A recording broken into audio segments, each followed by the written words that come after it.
Hello everyone, my name is Ashu and today we are going to solve third question from chemical reaction and equation chapter. So सबसे पहले question को पढ़ लेते हैं। Question ये बोल रहा है What happen when dilute hydrochloric acid is added to iron filling? Take the correct answer. तो क्वेश्चन को पहले समझने के लिए क्या करते हैं, ये बोल रहा है कि अपन एक टेस्ट ट्यूब ली या एक बीकर ले लिया। बीकर में मैंने क्या किया, आयरन फिलिंग्स ऐड कर दी। यहां पर छोटे छोटे आयरन के टुकड़े पड़े हुए हैं। अब मैं क्या कर रहा हूं, आयरन को रिप्रेजेंट करते हैं Fe से। अब मैं इसमें ऐड कर रहा हूं डाइल्यूट HCl, हाइड्रोक्लोरिक एसिड। तो जब आयरन HCl के कांटेक्ट में आएगा तो क्या रिएक्शन होगी, ऐसा इसने पूछा है। तो जब भी कोई एसिड किसी मेटल के साथ में रिएक्शन करता है तो क्या रिएक्शन हो सकती है, इसके लिए आपको पता होना चाहिए रिएक्टिविटी सीरीज क्या होती है, कौन कौन से मेटल एसिड के साथ में रिएक्शन करते हैं और हाइड्रोजन प्रोड्यूस करते हैं या नहीं करते हैं। जैसा अपन को पहले 9th क्लास में अपन ने पढ़ा है, acid plus metal gives salt plus hydrogen gas. But ये करेक्ट बात नहीं है। हमेशा ऐसा नहीं होता है कि एसिड मेटल के साथ में रिएक्शन करता है और सॉल्ट और हाइड्रोजन गैस बनाता है, ये जरूरी नहीं है। ठीक है, कैसे पता चला मुझे, तो इसके लिए अपन को जरूरत होती है रिएक्टिविटी सीरीज की। रिएक्टिविटी सीरीज बोलते हैं, कहीं लिखा हो सकता है एक्टिविटी सीरीज। तो पहले रिएक्टिविटी सीरीज या एक्टिविटी सीरीज को देखते हैं और फिर मैं समझाता हूं आपको कि मेटल और एसिड की रिएक्शन होती कैसे। ओके, तो यहां पर रिएक्टिविटी सीरीज मैं तुम्हारे लिए लिख देता हूं।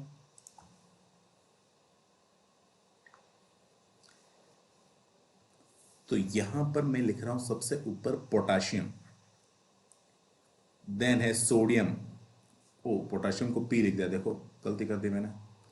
Potassium is represented bye K and then sodium is represented by Na, then barium Ba, and then calcium, then magnesium Mg, then aluminium Al, then zinc Zn, then iron Fe, then nickel Ni, then tin Sn, and then lead Pb। इसके बाद में आता है hydrogen. Hydrogen के बाद में copper,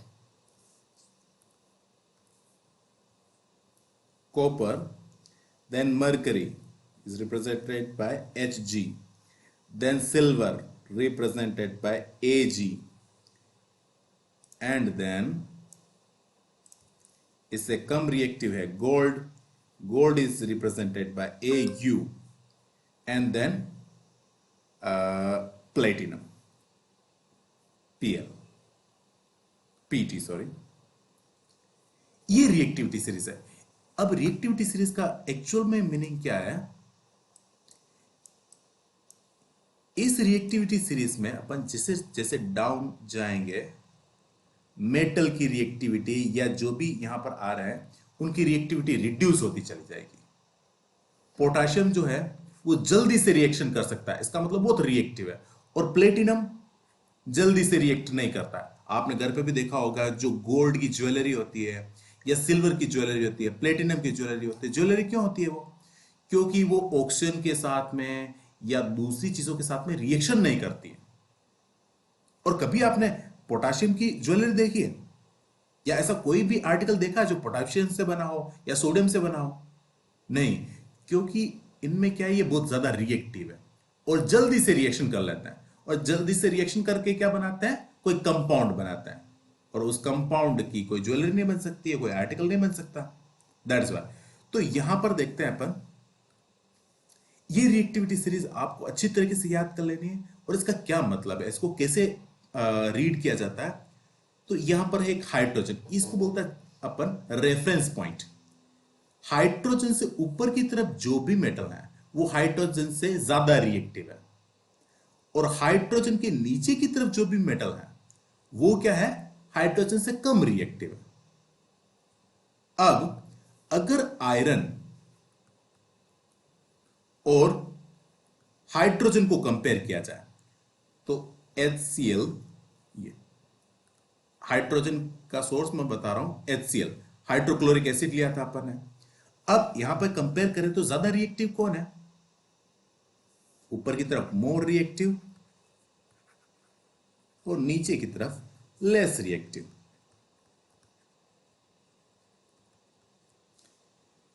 तो iron को अगर मैं कंपेयर कर रहा हूं हाइड्रोजन से, तो आयरन ज्यादा रिएक्टिव है, हाइड्रोजन कम रिएक्टिव है, लेस रिएक्टिव है।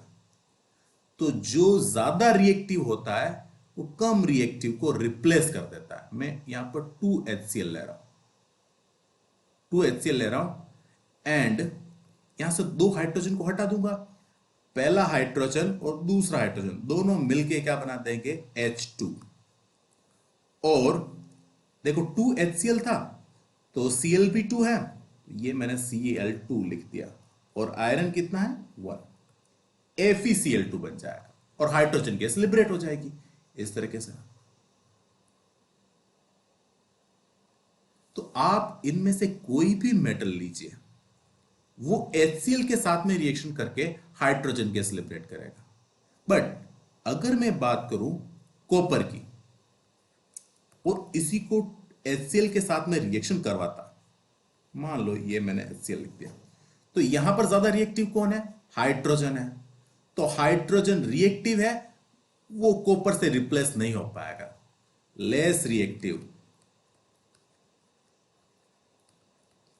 और यहां पर hydrogen comparatively highly reactive,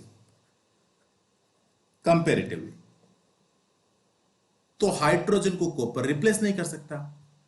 iron यहां पर हाईली रिएक्टिव है